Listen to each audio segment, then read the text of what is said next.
पर इस वक्त बीजेपी नेता संबित पात्रा प्रेस कॉन्फ्रेंस कर रहे हैं। आपको सुनाते हैं। आपका यह आरोप था कि वो भारतीय जनता पार्टी के कौन लीडर थे जिनके कहने पर एलजी ने इस प्रकार के क्लॉज को हटाया।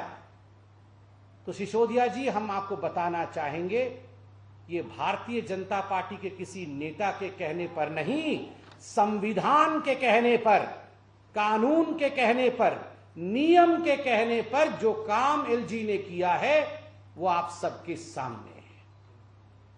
दूसरा विषय, सिसोदिया जी का कहना है कि एलजी साहब ने बहुत बड़ा घोटाला कर दिया, सीबीआई की जांच होनी चाहिए। ये तो साधारण विषय नहीं है। किसी के कहने पर एलजी साहब ने ये एमसीडी और डीडीए का एनओसी चाहिए, नॉन कन्फर्मिंग एरिया में ये क्लॉज उन्होंने ऐड किया। सिसोदिया जी, प्रश्न उठता है, अगर इतना बड़ा घोटाला था कि आज सीबीआई की जांच की इसमें दरकार पड़ रही है, आवश्यकता है, नवंबर के महीने में, 2021 नवंबर के महीने में यह पूरी कार्यवाही एलजी ने की थी और आज अगस्त का महीना है 2022। इतने महीनों तक आपको कुछ सूझा नहीं? एक बार कोई पीसी किया हो, एक बार इस विषय को लेकर आपने विधानसभा में चर्चा की हो, एक बार इस विषय को लेकर आप जनता जनार्दन के सामने आए हो, तो आप बताइए आज अचानक इतने महीनों के बाद नवंबर से लेके आप अगस्त में जगे हैं, क्या कारण है? कारण एक ही है, मनीष सिसोदिया जी के पीछे और आम आदमी के पीछे जब सीबीआई, ईडी और इकोनॉमिक ऑफेंस विंग लगी तो अचानक इनको याद आया कि अच्छा, अब ये पूरा मामला डाइवर्ट कैसे किया जाए, बलि का बकरा किसी और को कैसे बनाया जाए, तो एलजी को घसीट कर लेकर आओ। एलजी बेचारा प्रेस कॉन्फ्रेंस तो कर नहीं सकता है, वो तो पॉलिटिशियन नहीं है, तो एलजी के गर्दन के ऊपर चाकू छुरी चलाते हैं। ये हकीकत है कि नवंबर से आज तक ये बैठे हुए थे।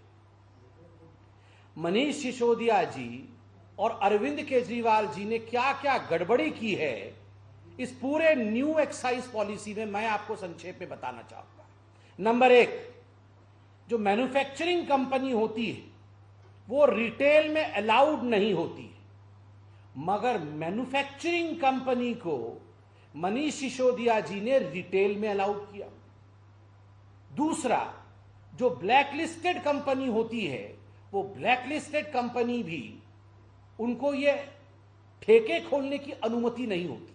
ब्लैकलिस्टेड कंपनी ना टेंडर दे सकते हैं ना ठेके खोल सकते हैं, मगर ब्लैकलिस्टेड कंपनियों ने ठेके खोले हुए हैं। तीसरा विषय, कार्टेल। ये कार्टेल जो मिली भगत होती है, ये कार्टेल भी टेंडर में अलाउड नहीं होता है, मगर यहां कार्टेल को भी मनीष सिसोदिया जी ने अलाउ किया। और ऐसा नहीं है कि जो सजग प्रहरी हैं दिल्ली के वो चुप रहे। कुछ जो सजग प्रहरी हैं, कुछ कार्यकर्ता हैं, उन्होंने एक्साइज कमिश्नर को इस विषय में, एक्साइज डिपार्टमेंट को इस विषय में चिट्ठी लिखा और बदले में एक्साइज विभाग ने नवंबर 2021 को ही मनीष सिसोदिया जी को और आम आदमी पार्टी को यह सो कॉज नोटिस दिया। This is the show cause notice.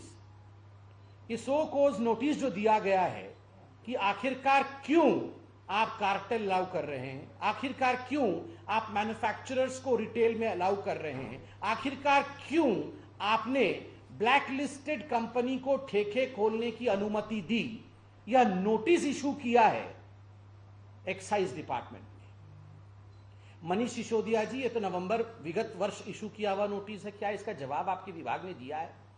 नहीं दिया है तो क्यों नहीं दिया है? दिया है तो आप इसके उत्तर को सार्वजनिक करिए, आप इसको पब्लिक डोमेन में डालिए कि इसका उत्तर क्या है। और बंधुगण, मुझे तो दुख के साथ कहना पड़ रहा है कि विगत वर्ष जब कोरोना अपने चरम पर था, जब यहां पर लड़ाई चल रही थी कि माइग्रेंट वर्कर को किस प्रकार से वैक्सीन लगाया जाए, माइग्रेंट वर्कर को किस प्रकार से सेवा ही संगठन के माध्यम से भारतीय जनता पार्टी भोजन इत्यादि पहुंचाने की तैयारी में थी, उस समय बस भेज करके अरविंद केजरीवाल जी जो माइग्रेंट वर्कर थे उनको दिल्ली से बाहर जाने का रास्ता दिखा रहे थे। ठीक उसी समय मनीष सिसोदिया जी की विभाग और मनीष सिसोदिया जी स्वयं क्या कर रहे थे? महापाप कर रहे थे। 144 करोड़ रुपया, 144 करोड़ रुपया मनीष सिसोदिया जी ने शराब कंपनियों का माफ किया। शराब कंपनियों का, आप सोचिए,